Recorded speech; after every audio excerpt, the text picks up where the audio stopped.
What's up, listeners? It's Andrea. Today, we give you an impromptu climate change lesson. Beverly's professionalism needs a little brushing up, and we ask the question, how is Pareesi Squares played? Let's get our track on. Welcome to the TNG Podcast, the number one place in the Alpha Quadrant to geek out about all things Star Trek: The Next Generation. I'm your co-host, Shereese. Hey, I'm your co-host, Andrea. Today, I am super excited to talk about Season 5, Episode 9, A Matter of Time. This episode was written by Rick Berman and directed by Paul Lynch.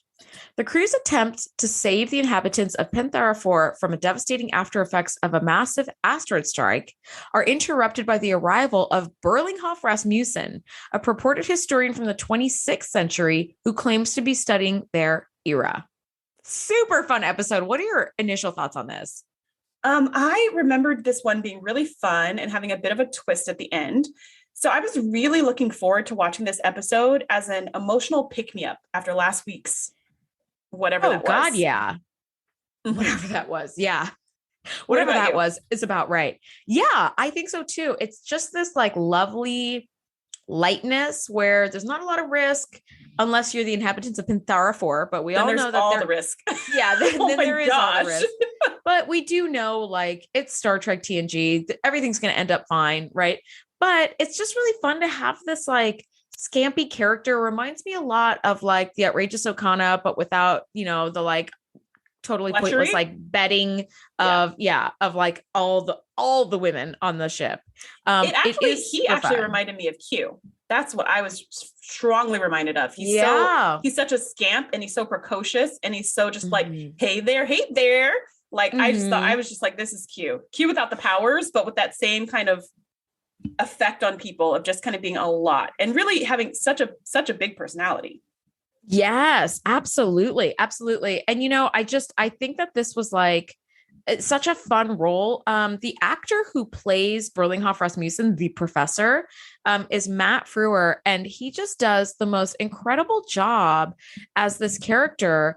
And I keep thinking about how we know the plot twist, you know, because we've seen the episode a bunch of times, but, and I won't reveal it until the end for those of you who are watching and listening along, but this man we get the vibe right away. He's a con artist. There's something else about him, right? That's like off. So as a con artist, I wouldn't make a good con artist because I'm like brutally honest, right? So that obviously I wouldn't be deceiving anyone. However, if I were, I think I'd be too nervous about it. But he is not. Like, he's walking around and he's measuring paces in Picard's room. And he seems to be so interested in this like historical trip that he's taking, you know, where he's like, you're taller in person, or like, you're shorter in person, or this was always like, this book was always purported to be over here instead of where it is. And that's kind of interesting. Like, he plays it so well that like, I'm just in awe. Like, Matt Frewer, snaps to Matt Frewer, because what a killer role. And even though like we know the ending, like he's not going to be around the Enterprise, I wanted to see him again. Because I'm sure within a couple of years, he will have settled into like life in the 24th century and gotten used to it, and then started another con some way. He would have been onto another scheme. Yeah, totally. This is a really fun character. Every time I see this actor, but very forcibly in this episode, I think about Honey, I Shrunk the Kids, because that's the first movie I saw him in. He was the neighbor.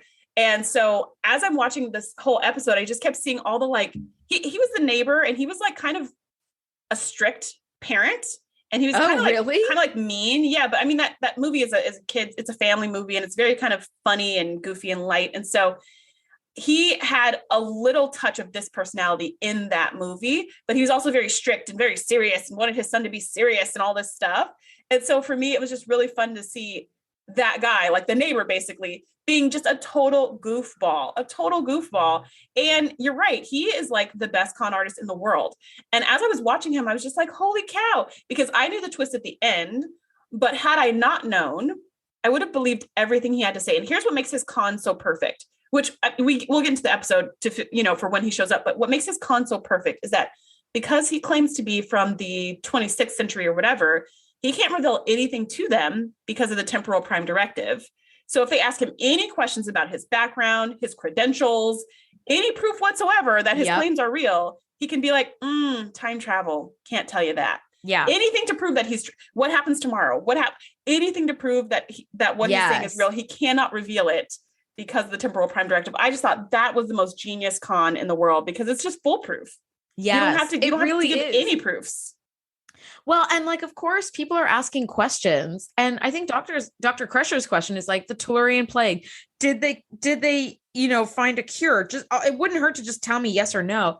And I love that he's like, I'd love to, but I can't tell you. And Picard's like, okay, everybody, I know we want to ask these like very innocuous questions, but we can't mess with time. It's the butterfly thing. You step on a butterfly and whatever, right? Like you can't do that.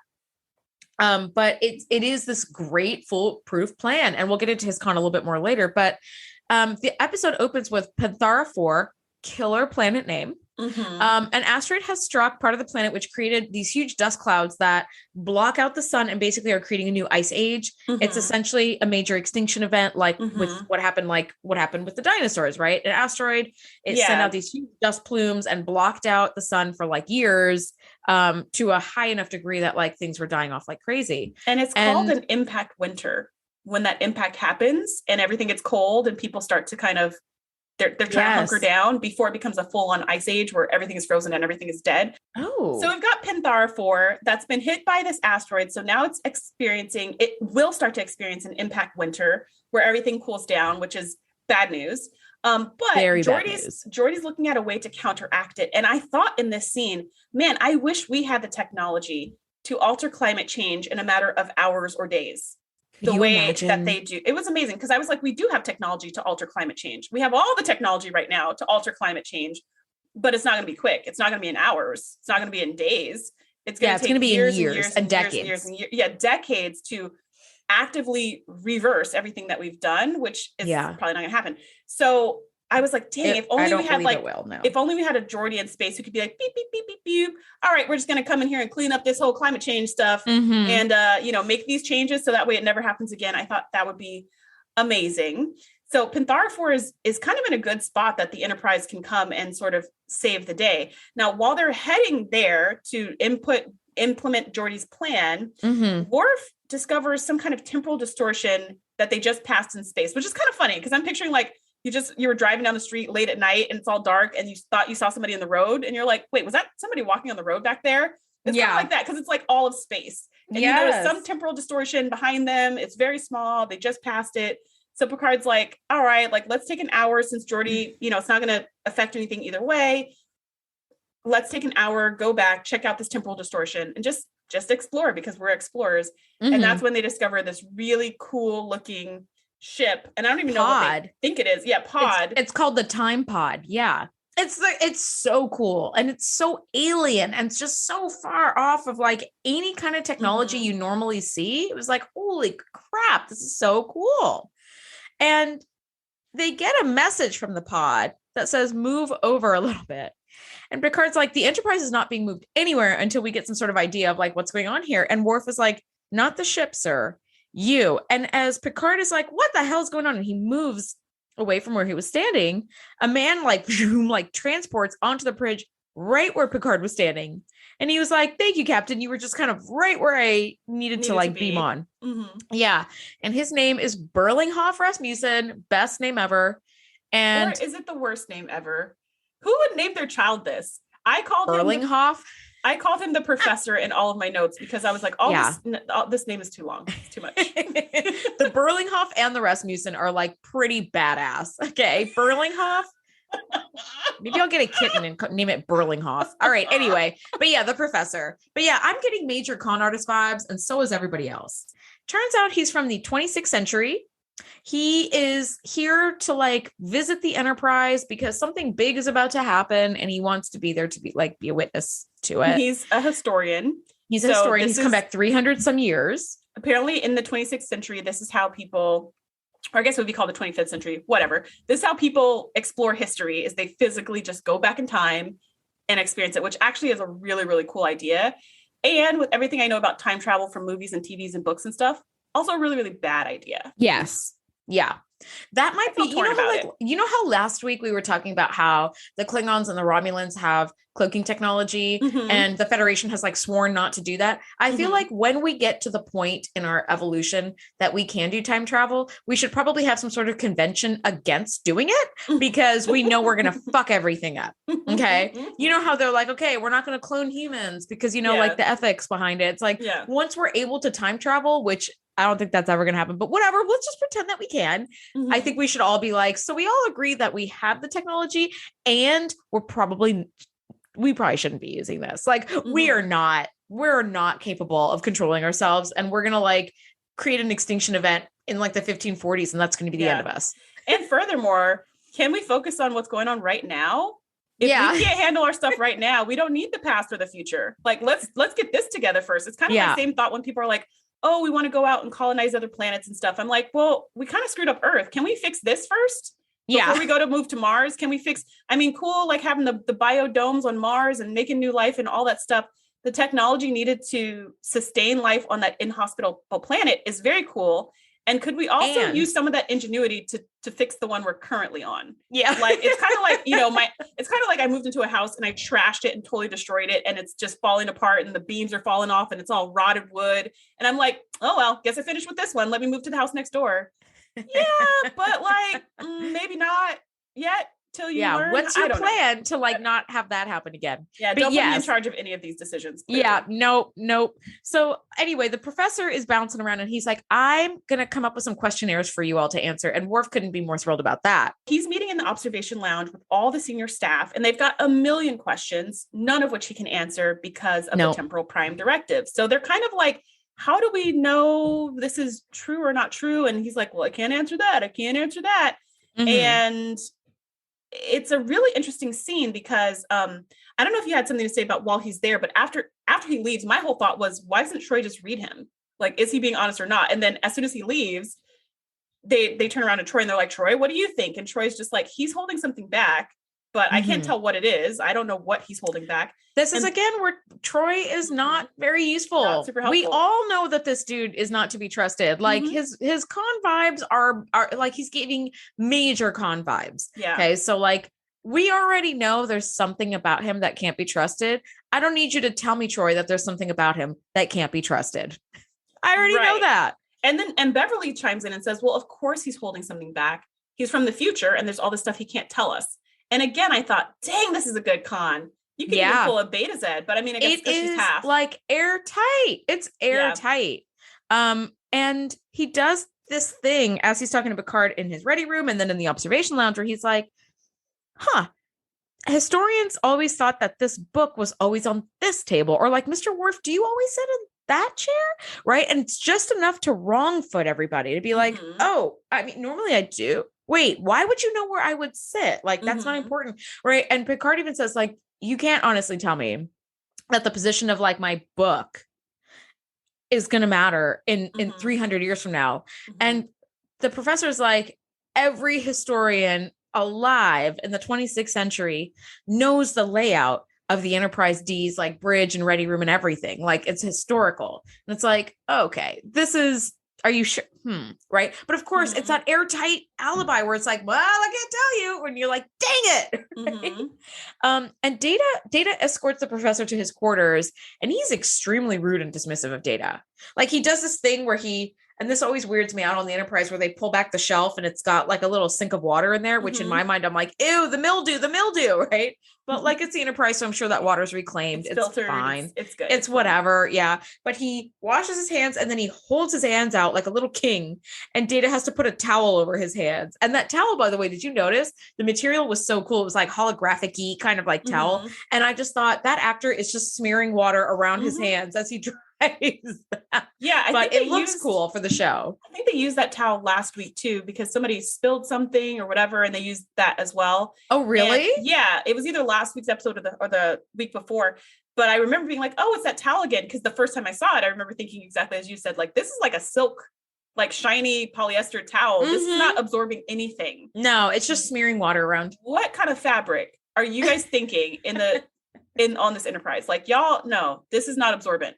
And I also thought, why do you even have towels? You guys don't have air dryers? You know how we have that technology now where you can So I was like, that's interesting. Because I don't know when those things were invented. And I don't. Because then you just need like some pressurized air, which you have a lot of on the Enterprise, and you don't need to carry towels, but whatever. Okay, who knows? Who knows? But it was a future towel. That was a nice touch. It was a future towel. That was cool. Data wants to ask him, like, do you know if I'm still, in air quotes, like alive in the 26th century, since, you know, I'm a machine? And he's like, you know, it's best you just don't even like ask me questions like that. But he's so rude to Data. I was like, dang. And I heard this saying a long time ago, and I think it's extremely true. If you want to know what kind of person somebody is, look at how they treat those below them, like the help or the servant or the whatever, you know, whoever, right? Like you know, you see, or like somebody who exactly cutting the grass, or somebody who is painting the house, or people are coming to help, like helpers. Yes. Like, how do they treat helpers? Do they treat them as servants? Like, trash on your shoe, so beneath me? Or do they, you know, the maid at a hotel, like, exactly. Or do they treat them as human beings, which is what they are, doing a service that you don't want to do? Exactly. And when I say people who are below you, I don't mean it like at all status, like that way. But yes, in status. Exactly. But yeah, and I thought that was, I think it's really a spot on observation, because I have seen people that I've known, and it's like, let's go get a manicure or whatever. And we all go do like a manicure, and they treat the manicure as like trash. And it's like, what is wrong with you? Or people who, you know, dating advice 101. If somebody treats like the wait staff at the restaurant that you're at the stay at like trash, that's a clear sign you need to. Yeah. That means that person is trash. That person is trash. That's why they're treating someone else awful. Badly. It's awful. But the way that he treats Data when they're alone, so nobody else is there to see how he behaves towards Data, I was like, you're trash. You are trash. Because when he was in front of everybody, he's all smiles and everything else. Yes. So we cut quickly to Panthara 4, this like scene above the city. And I don't know about you, but I love my Christmas traditions. And me and my family watch that claymation Rudolph the Red-Nosed Reindeer movie every Christmas. And that blizzard on Panthara 4 looked like the blizzard like at the North Pole. It was just like so cartoonish. I was like, this looks like the blizzard from Rudolph the Red-Nosed Reindeer, which I think came out in like 1963 or something. Something like that. Yeah. Something like that. So it was so bad. I don't really remember that scene, but I do remember thinking to myself, once the sun is blocked out, how long does it take for things to cool down? Like, how many days or weeks to go from it's cold to it's freezing? Yeah. So I did have that thought. So I don't know what the weather changes would be like immediately, because like the sun doesn't just affect the physical weather, like the temperature of the air. It also affects air currents. It also affects water currents. So if we don't have water swirling around, if we don't have air swirling around, that does affect everything, or if it's not swirling around the way it normally does because of the heating of the sun. So I was thinking, like, how quickly would we see climate change if the sun was blocked out? No, I think it would take a while. I read a really fantastic book called Field Notes from a Catastrophe. It's a really great book about global climate change and stuff like that. And it breaks it down into very manageable bite-sized pieces. And I was not majoring in marine biology yet when I read that book. So I had like, you know, a passing understanding of like, you know, global science type stuff, but I really wasn't into like the nitty gritty details yet. And I was able to like read it just fine. It's a really fantastic book. And it does talk about how the planet is like a pot of water, like a big pot of water that's like boiling over, right? Like once you kill the flame underneath that pot, it's going to take, you know, an hour before that water is cool enough that you can like stick your hand in it, right? So you've got this latent heat that like continues, and water holds such heat. Water has a very high heat capacity. Its ability to take in heat before it goes up by 1 degree Celsius in temperature. So you and I live in Los Angeles. I live by the beach and I go surfing because it's the summertime now, and I go surfing most mornings. And on days where it's blazing hot out, you're like, ooh, the ocean's going to feel so good. And you go into the water and you're like, why is it still so cold? Because it takes so much heat to warm up 1 gram of water, 1 degree Celsius. That's like the heat capacity of water. Right. And so on a blue planet such as ours, that's mostly water. Most of our latent heat is stored in the ocean. Right. So like you have to let that pot of boiling water like cool down for a long time. But Panthara 4, I don't know what their water, you know, like how much water they have. So it's if it's mostly land, that heat will dissipate extremely quickly. That's like if you're out in the desert when it's really hot at noon, and then at midnight, it's freezing cold as soon as the sun goes down. Right. Yep. So if Panthara 4 was more of like a land planet, then that global ice age would happen very quickly. If it was a water planet like ours is like 70 something % water, it would take like a little more time. It would take months and months and months. Yeah, it would take months. In any case, these people are in trouble because you need the sun. Big time. You need the sun, and all these dust plumes are blocking it. So they have this plan to drill a bunch of holes in through the mantle of the planet that's going to release some of those pockets of heat from the volcanoes underground. And that's going to basically create a greenhouse effect that traps all the heat in the planet.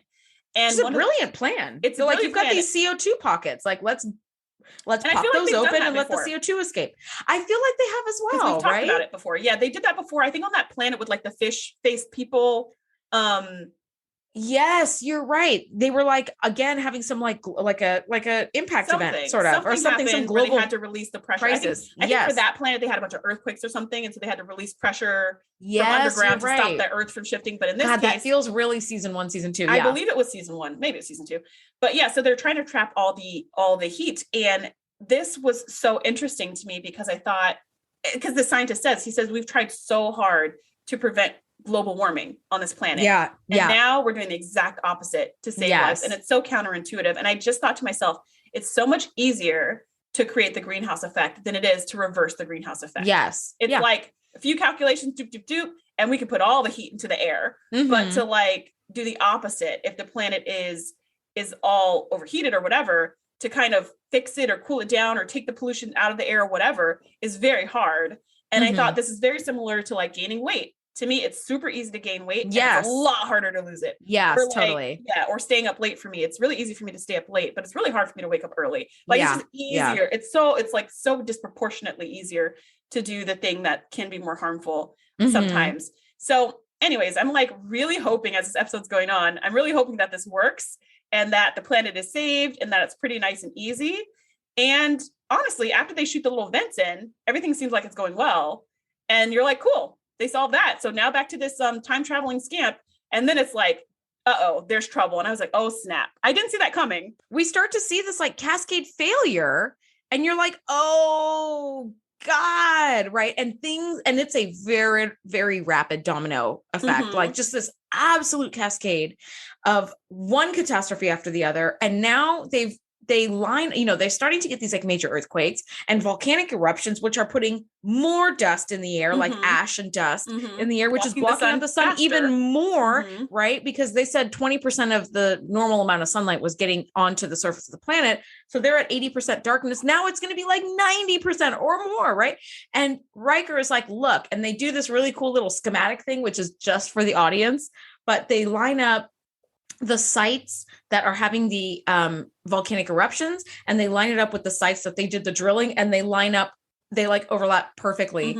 And Riker and Picard were like, we came here to help and look at what we've done. And it was like, oh God. And I do love when like something that they try seems to go well and then suddenly it doesn't because it's way more real life. And they're like, I don't know, we'll try this thing. Pew, pew, pew. Okay, everything's solved. Off we go. It's like, no, that's not how it really goes.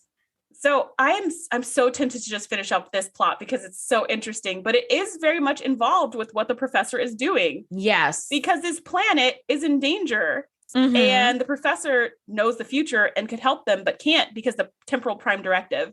So, it's so painful. Okay. Well, here's the thing that really kills me in this moment in the episode. The Enterprise is like, Dr. whoever down on Panthera 4, we're going to get back to you. We're going to start, trying to look at some solutions. Some other plans. Yeah. Yeah. Meanwhile, Rasmussen is starting to rub everybody the wrong way. The next thing we see is Troy and Beverly are in sick bay and she's treating a crewman who's got a bad gash all over his leg and he's bleeding all over the place. And Troy is like, I don't know, Beverly, there's just something about him that rubs me the wrong way. Like he's hiding something and whatever. And Beverly's like, well, I filled out the questionnaire and like everything seems on the up and up to me. I don't know. If I were that patient, I'd be so freaking irritated that I'm bleeding all over this table with Beverly, who's just like gossiping about this professor that I don't know nor care about. Right. And it's like, can somebody treat the like contusions on my body in a professional way? Because you guys are not on the ball right now. Where's Alyssa? Maybe she's still detoxing from the game. I don't know. But I was like, do you mind? Like, that guy had the coolest like blood makeup on his leg. Like, it was very he clearly cool. took a bad like fall or attacked by something on the holodeck and got all messed up. Vicious game of Pareesi Squares, probably. Yeah. Every time. That's why you don't allow your kids to play Pareesi Squares. Exactly it's vicious. Mm-hmm. I love that it's a game that we know nothing about, but we do know it's crazy dangerous. That's all we need to know. We don't know the rules. Is there a ball or a hoop, or do you have to jump over a thing? Are there swords, lasers, phasers, animals? What do you do? We don't know. Some nerd out there has invented this game. It seems by the uniforms, it just seems like really aggressive dodgeball. But man, people are getting really fucked up like Pareesi Squares. Really anyway, this guy took some bad falls and got blood everywhere. And he's just trying to get himself healed up so he can get back to work. And here's Troy and Beverly just gossiping about this dude as they're hovering over this guy with the fucked up leg. And it's like, wait, what? This is like the most unprofessional setting I've ever seen in my life. But anyway, in the midst of all this, the professor comes breezing in and he's asking about the questionnaire. And I love that Troy is kind of not beating around the bush. She's like, I don't know if I trust you. And he's like, come on, I'm a good guy. And she's like, you're right. I don't trust you at all. And like kind of huffs off. And she leaves and he is all over Beverly, who is just red as a beet, just blushing all over this man. And I was like, Beverly, you just have not awesome taste in men. I'm not going to lie. But she does, though. Her last two love interests were wonderful people. She's just being taken in by this guy who's extremely charming. He's making his intentions very clear. He's like, he's not beating around the bush. He's like, I want to explore something with you or whatever. Yeah. And so she's like, what about time? What about that? And he's just like, well, I mean, who cares about that? You know, suddenly he could care less about the temporal prime directive. So they're kind of flirting. And then she's like, no, I don't think this is a good idea. So he leaves, but he leaves with her like laser scalpel or whatever, because he had asked, or some neural scanner, because he had asked earlier. Yeah. And again, I just thought like, dang, that was smooth. Like he took it in front of her face, held it up and showed it to her as he walked out the door. And she's just like, bye. Because this is like a magician, right? It's just the art of misdirection. She's so flustered by the little flirtation that just happened. She's not even tripping off of the device that he just walked out with. Whatever. Like he'll bring it back. He did go in and ask for it. That was the reason he came. He was like, hey, you talked about this neural scanner. I'd really love to see it. He needs to like leave with it, right? Yeah. Where he's like, do you mind if I take one and take a look at it? And she's like, okay. And you're right.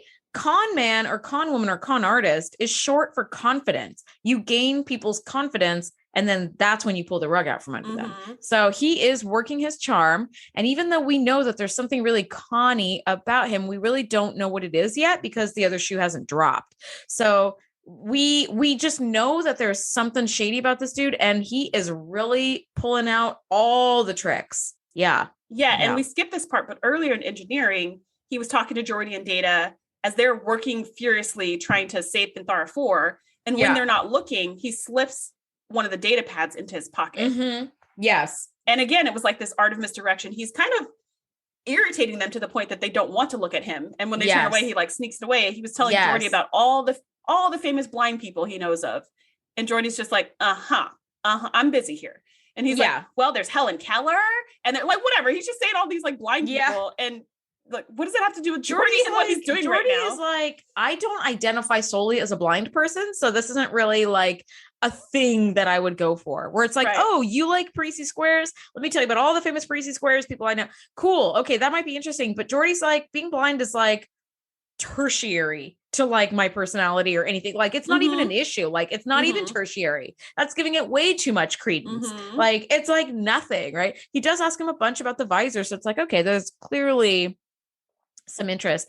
Now, the professor visits Data to thank him for turning in this questionnaire that he wrote like 50,000 words on. And Data's listening to like 4 symphonies at once. So he kind of, weeds them out. And that's kind of cool to see. Yeah. And again, as he started chatting with Data and Data's kind of like busy doing work, Rasmussen again steals another piece of technology. And I wrote, why would you steal something from Data? Like he observes everything all at once. He's a machine. There is no misdirection.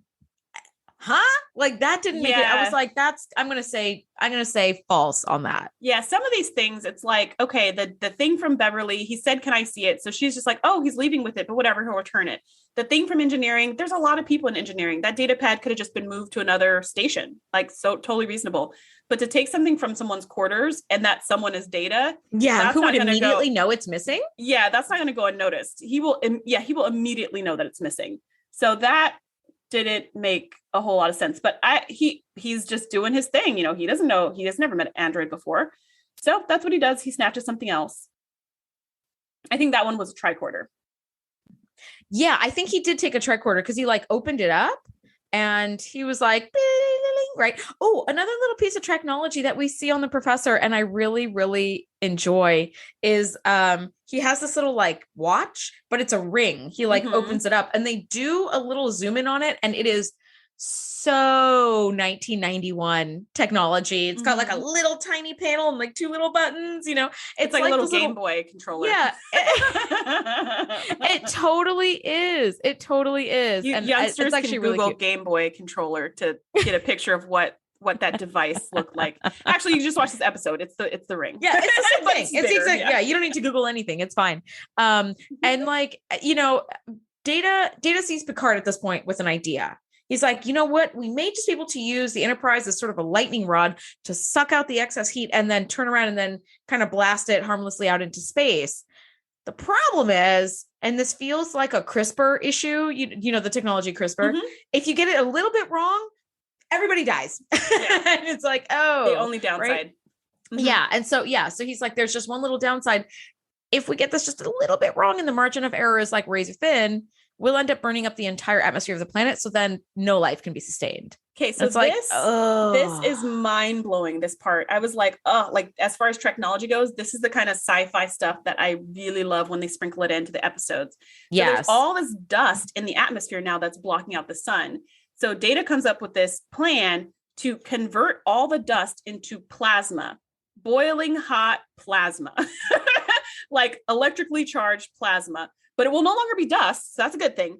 But it will be deadly plasma, which is a bad thing. But they can soak up all that plasma into the Enterprise and then just shoot it off into space, which again, I'm like, shoot it off into space. Like there's no air resistance in space. So that plasma is going to hit something at some point. That's what I thought. At some point it's going to hit a planet or a ship or whatever. But let's say instead of they just shoot it off into space, let's say it just dissipates. We'll change the idea of how this works. You know what I did notice is that when they did this, they kind of shot the beam in like a big arc. So even if there's this like bit of plasma that hits, it's not going to hit a whole area with the planet's worth of plasma. Yeah, exactly. That was my only. Yeah, I was kind of like, it's kind of like when people shoot guns in the desert or whatever, and they just like fire a bullet up. But yeah, where do you think that shit goes? Yeah, and you're like, let's not just like shoot bullets. Well, anyways, so that was the idea, which is genius. But yeah, like you said, if it doesn't work, the whole atmosphere burns off, which exposes the entire planet to the vacuum of space, killing every living thing on it.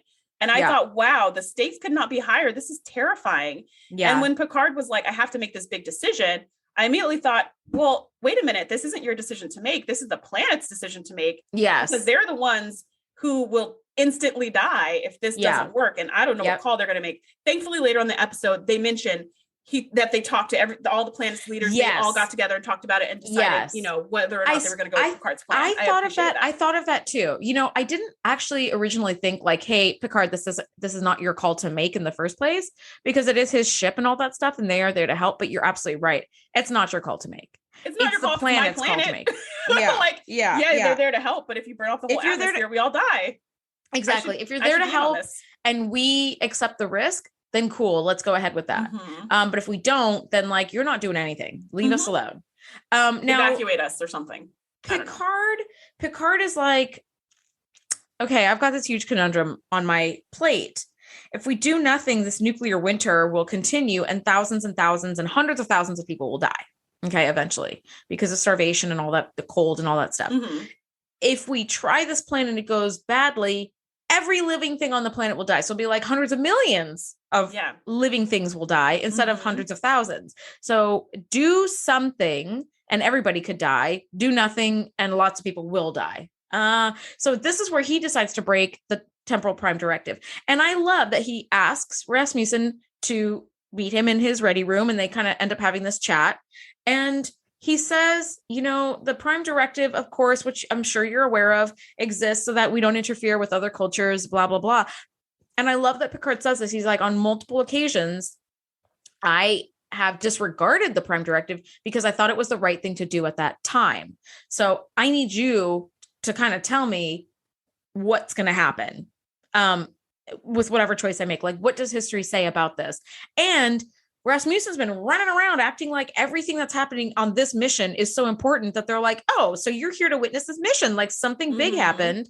And like, you have come back 300 years to witness what happens here. So clearly something really big happened. I need you to tell me what that is. And of course, Rasmussen, waffles around. He's like, I can't do that. That's, I can't. Yeah. And he gives the whole explanation of the butterfly effect. And he's like, but if one butterfly flaps his wings, whatever, he starts to give the whole thing. Yeah. And Picard stops him right there. And he's like, yeah, I took philosophy in the academy or whatever also. Yeah. And what I love is Picard, this is when we get Huffy Picard. He's starting to get irritated because he's like, I need answers. I need to save lives. And he goes, this is not hypothetical. This is not theoretical. This is real.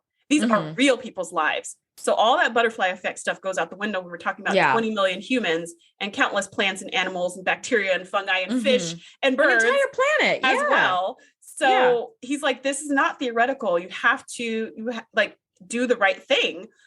And the professor's just like, I can't, which again it's airtight. Brilliant. It's airtight. It's airtight. Well, and the other thing I like that he says is, everybody dies, Captain. Like every single thing on that planet has been dead for hundreds of years before I was even born. Everybody dies. And it's just a matter of like when. And we think that is so important, where and when I die is so important. But when you read a story about, let's say you're reading a story about a historical figure and you're like, did they die in the 1450s or the 1480s? I don't remember. Who cares? It doesn't matter. It's like, well, to that person, it really matters. Right. But they've been dead so long. It's like, who cares? A couple dozen years, fine, whatever. Like what we know for sure is that person who was alive in the 1450s sure as hell isn't alive now. So it's like, it doesn't matter. And I could see that perspective. If I think back to 300 years ago, who cares if this guy died this year or 5 years later? It doesn't matter, except it matters extremely in that moment to that person and their family and their friends and all that. Yeah. It really matters. He made this really good point where he said, all of this is in my past. This has already happened. This is already done. So this has nothing to do with me in the present, which is very cold, but also very true, which is, again, one of the problems with time travel is that perspective is not, you don't have the same stakes, which is why you're not afraid to mess stuff up, which is why you probably shouldn't do it. But then Picard counters with, well, you know what? Everything in your past is my future and it is unwritten for me. So I can change it willy-nilly. You're saying like, you can't do anything because you don't want to change your life. The timeline. Yeah. You don't want to change the timeline because it might affect you. Well, if you don't care about the past, I don't care about the future, right? I'm going to do what's right now. And it doesn't matter what happens to your past, to your timeline. And I thought that's a good point too, because everybody's looking at it from their own point of view. And they both have really good points. And it was very hard to watch the professor be so flippant about this whole planet potentially dying. I mean, granted, we know something's suspicious. And so he's not going to give up any details. However, it was just like, how can you really be that cold? How can you really even pretend to be that cold? I mean, he could have been like, I know this is really hard. It's so hard for me to not say anything. You know what I mean? Like he could have played it up to like, I'm really emotional about this decision, but I know the right thing for me is not telling you what's going to happen. He could have done it, but he didn't. He was just like, who cares? Whatever. They've been dead for hundreds of years. I don't care. Yeah, Moving doesn't on. Matter. Let me go get some tea. So did you finish my questionnaire? No feeling. No feelings. Well, that's when everybody's like, okay, I think we've all about had it with Berlinghoff, Rasmussen. Like we're all pretty done. Now, Picard does say, listen, because you didn't give me the answers, you actually reminded me of the importance of the right to choose.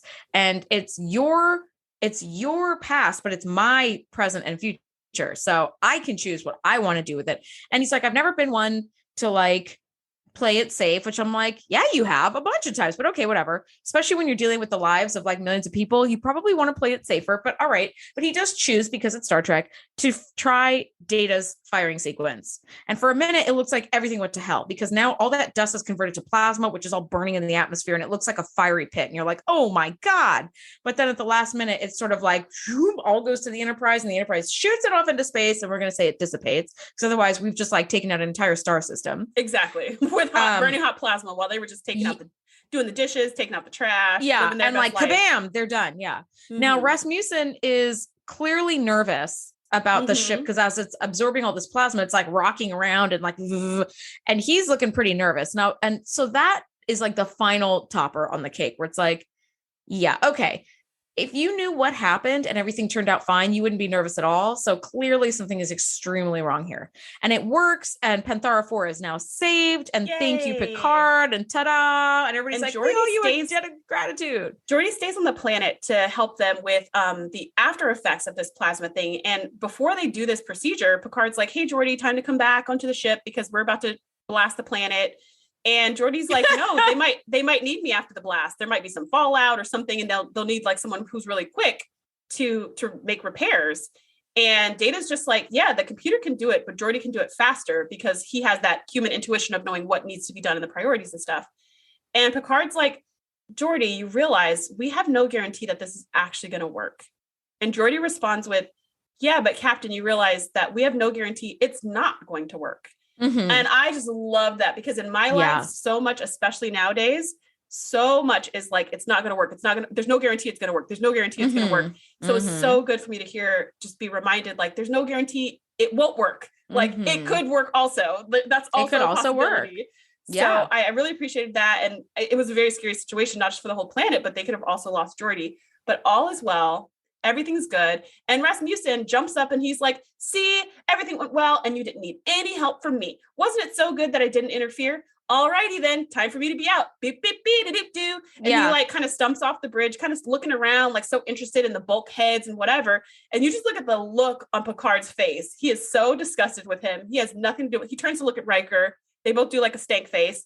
And then he turns to look at Worf and nods right as the turbolift doors close on Rasmussen. And you're like, they do the what's look. That about? Yeah. And immediately, you know, they've got a plan. Yep. And they didn't fall for any of this. Not any of it. Now, Rasmussen shows up to leave in the cargo bay where his time pod is at, and the senior staff is there to greet him. And he's like, would you look at this? Like a goodbye party. This is so nice.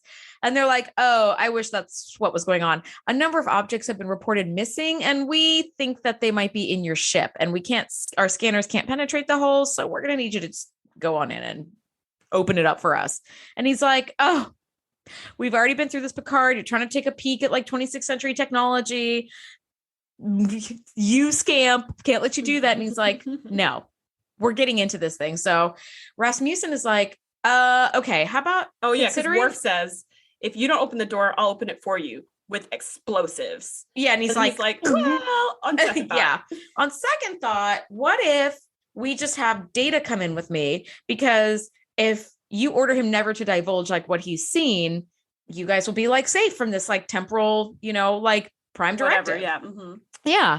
And so Data's like, okay, fine. So Rasmussen does this little handprint scan on the back of the ship, and a door opens up and they go in, and we find all these stolen items in the time pod. And he's like, there's a visor in there, which means there's obviously more than one floating around, because Geordi was wearing one. There's a visor in there and a couple tricorders and that neural scanner and a whole bunch of stuff. Also looks like some sort of Klingon blade, which I'm like, that doesn't seem like technology that's not technology. It's just it's the simplest really weapon cool and tool. It's just a cool, he's like, oh, I'm just going to keep this for my wall mount or whatever. Yeah. Mm-hmm. Yeah. And Data's like, why have you stolen these things? Like to put in a museum or like what? And Rasmussen ends up pointing a phaser at Data. And now the story comes out. He's actually from the 22nd century. And he was a dismally unsuccessful inventor. And he conned a man who was really from the 26th century into like, he stole the time pod from him, or he conned it out of him some way.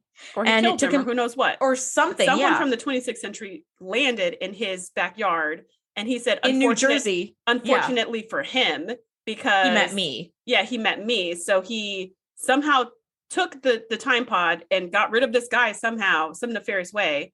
And now he's like, mahaha. And it took him a long time to figure out how to use the ship, which is why I think that guy's probably dead. It took him a long time to figure out how to use the time pod, but he finally figured it out. And he's now come to the 24th century to steal a whole bunch of gadgets to take back to the 22nd century. And he's going to release a new quote unquote invention every single year until he dies and becomes super rich.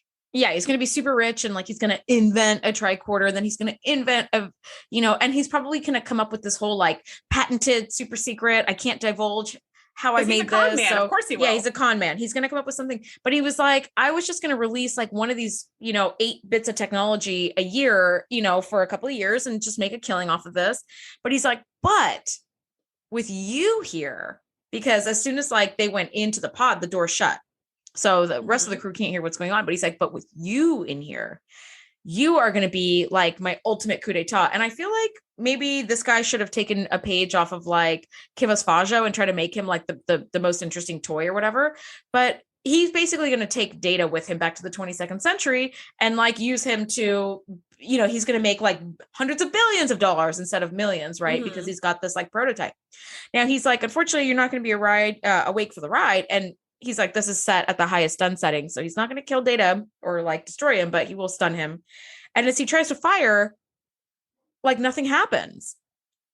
And he's like, such a great moment. I love that Data just let him monologue, just let him do his evil monologue while Data's just like, what else? Oh yeah. Okay. And then when he's like, click, scary. Why isn't this working? Data just looks at him and goes, so I presume the door will open with your handprint, whether you're conscious or not. I will knock you out and drag you to the door and use your hand to open the door. And he's like, I just Vulcan neck pinched the shit out of Sela last week. I still know how to do it. Okay. Yeah. And I love that he's like the next scene you see him walking off the ship conscious. Yeah. Like all like plan B. Yeah. Like just sad music. And he's like, I don't understand. This phaser was working like yesterday. What the heck? And Data fills everyone in on Rasmussen's con and they take him into custody. And they're like, well, Worf was really brave. He went onto the ship, which was supposed to leave like in 2 minutes, a minute and 45 seconds ago. So he's like, you better get on this thing and get take all the technology out. So he brings this tray back that's got all the stuff that he had stolen. And everybody's like, really? A con artist from the 22nd century. Oh my gosh. And he's like, I got to get back. And I got to tell you, the actor did such a brilliant job at getting that like rising panic feeling because I felt that for him where it's like, oh man, he's really got to get back in that ship right now or he's stranded 300 years in the future where you don't know anyone and you're just out of luck. You're on your own. And the ship goes whoop and powers up and disappears. And he's like, no, right? As the ship is disappearing. And I felt that so deeply for the professor. I was like, ooh, that's gotta hurt. You're really stuck now. And as he's being led away, Picard says, oh, and Professor, welcome to the 24th century and lead him away. And I was like, oh, it's so good. It's so good. So there are a few things that happened. One, when the door opened, the ship detected all of the gadgets inside and deactivated all of them, including the phaser, which is why the phaser didn't work. But they just couldn't penetrate the ship with the doors closed because it's all shielded and made of some weird metal or whatever. So they needed him to open the door. The second it was open, they already knew all the stuff was inside as soon as the door was open. But they did want to get the backstory. So it's nice that Data could get that out of him. The ship goes back to the 22nd century, presumably back to the guy's backyard and where it stays forever, ? We don't really know. The third thing is Picard says, there are a lot of historians who are legitimate who would love to speak to somebody from your time period. And it's just like such a good ironic ending because this like whole just time, a little juicy twist. Yeah, because this whole time he's been like, I'm a historian and I need to know this about your time and that about your time. And now he's going to get that same treatment, from behind bars, I guess, of like, what exactly did you wear? What are your shoes made out of? Ooh, what kind of soul is that? Like all this irritating stuff. Can you imagine this professor just being like, oh God, please no more questions about footwear or food dispensers or like, he's just going to have the biggest tantrum. Now, the way that Picard says, welcome to the 24th century, to me was so reminiscent of in yesterday's Enterprise when Captain Garrett woke up and she's like 85 years like in the future now with the Enterprise scene. He goes, welcome to the 24th century. It's the second time that Picard has had to welcome someone into his century, which is pretty crazy. But I enjoyed this episode a lot. What are your final thoughts on this? I thought he was such a smooth con man. I thought this professor had literally the perfect con. It was just completely airtight. And like Picard said, if he had just stolen fewer things, not as many things, they wouldn't have even noticed, and he would have totally gotten away with it to strike again and again and again and again. Yep. What about you? Yeah, that's absolutely. I think you're absolutely right. Like, he was a great con man, except he overplayed his hand. And if he would have been just a little bit more cautious, he would have just gotten away with it. And they would have been like, okay, well, thanks for visiting, Professor. Bye. And that would have been that. This episode is a fun watch. I always enjoy it. I look forward to it a lot. This was an episode that I mentioned in our season 4 wrap episode where I was like, ooh, I'm really excited about this one. It's just fun, especially after the heaviness of last few weeks episodes with all this Vulcan Romulan crap and all this like shady underground dealings and like double crossings and triple crossings. This just felt like a light juice cleanse. Like, it was just refreshing. And like, I just feel kind of cleaned up after all that Vulcan Romulan crap that I'm so over. No, it just felt like popcorn. It was like light and fun and frothy and like just fun, fun. And I really, really am happy to have gotten to watch this episode. Thank you so much for listening. Next week, we are breaking down season 5, episode 10, New Ground. We will see you all next week. Bye. Thanks for geeking out with us. Be sure to join the crew at thetngpodcast.com to be the first to know when we do our live shows or host events exclusively for our members. We'll see you next time.